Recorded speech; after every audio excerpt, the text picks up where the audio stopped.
Happy Friday. Thank God it's Friday and welcome back. You're watching another episode of Q&A Fridays right here at Trish TV.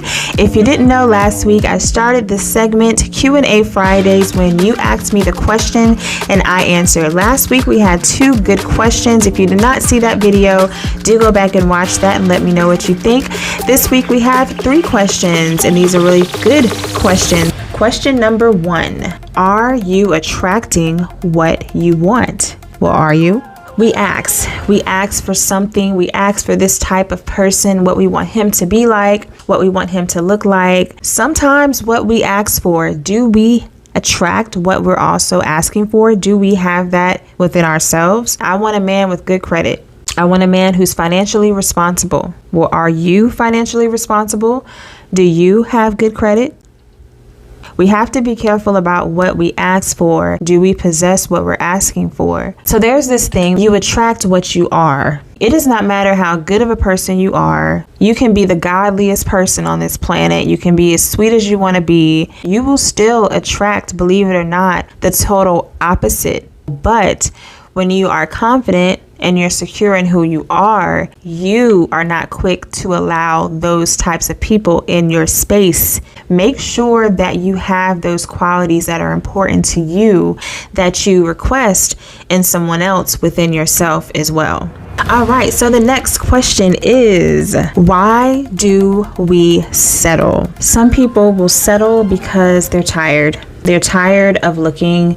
They're tired of waiting on something that may never come in their minds. They're tired of not knowing. They're tired of being alone. They settle for good enough. They settle for close enough. I know he's not the one, but he's not a bad guy, so this might work. Settling is when you lose confidence, you lose hope, you lose security within yourself. But did you know that in settling, you can still feel by yourself because you're with someone that you're not soulfully connected to?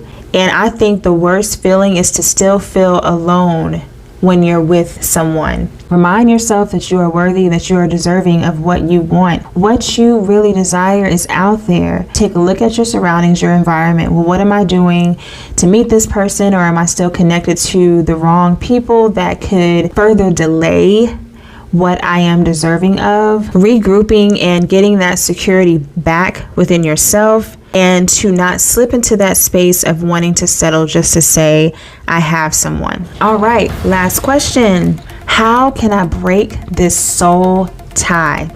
Oh my God, soul ties. So I actually want to dedicate this question to an entire video because I feel like this question requires more of an in-depth answer. So we're definitely going to circle back to this topic.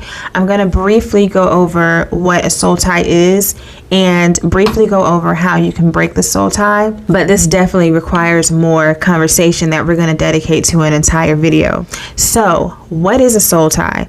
A soul tie has been explained many different ways. There's a biblical version of it, urban dictionary of it. I'm going to explain it to you in the way that I feel makes sense. Okay. I believe a soul tie is an intense spiritual connection between 2 people. Some people feel that soul ties start when sex is involved, but I honestly believe that soul ties can actually form before sex even happens. There's a godly soul tie, I believe, and then there's an ungodly soul tie. So a godly soul tie is described as 2 people who are married, who are in covenant together, who are committed. It's when you're spiritually connected to your partner who you've gone into covenant with, you vowed your life, the rest of your life with them, you've made that commitment under God. Even if the person that you're with isn't so godly, you did make that commitment, you made that covenant, so that's where a soul tie can exist within a marriage. But then what's described as an ungodly soul tie is when you're with someone that you're not married to. So in a sense, when you are heavily attached to someone who you are not committed to,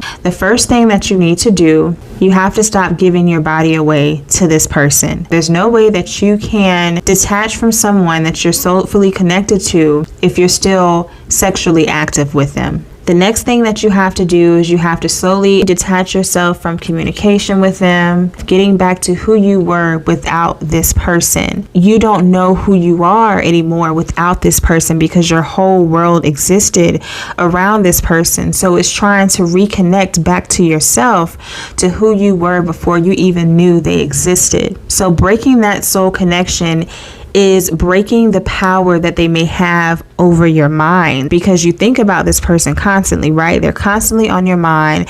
They're constantly on your heart. You have to focus yourself back on things that serve you, that nourish you. I need to get back to myself. I need to get back to who I truly am. But this person, I feel, has such a strong hold over my body and of my mind. So you have to first be in constant prayer.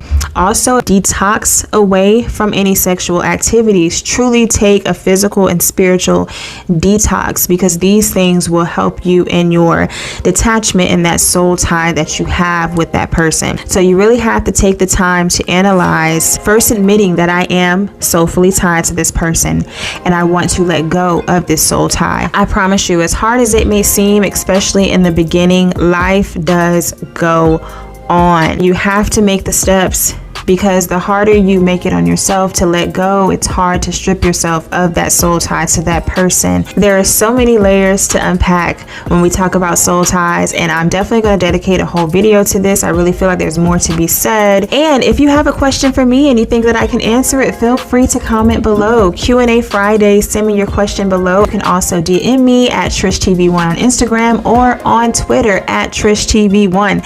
Thank you so much for watching. I look forward to seeing y'all on the next Q&A Friday. Until then, happy Friday, enjoy your weekend, and I'll see y'all next time. Love you. Bye.